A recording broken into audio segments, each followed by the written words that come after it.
Unfortunately, we Muslims, we are very backward as far as media is concerned. Our technology, whatever technology is halal, what is permitted in Quran and Sunnah, we have to use it. We have to convert it to halal. Television per se is not haram. I do agree, 99% things that come on television is haram. We have to convert the haram into halal.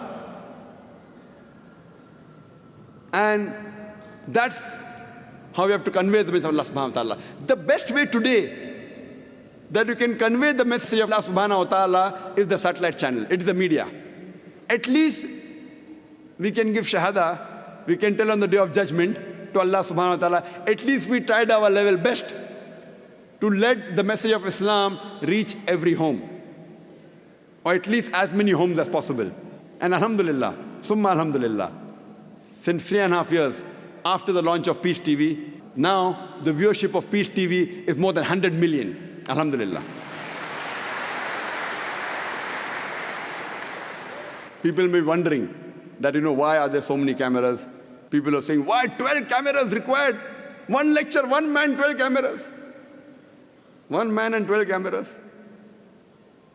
The television channels say, we only use 2 or 3 cameras. 12 cameras because we want to present Islam in a beautiful manner. When you have rock show, that time 12 cameras, no problem. When Dai gives a lecture, why only 2 cameras?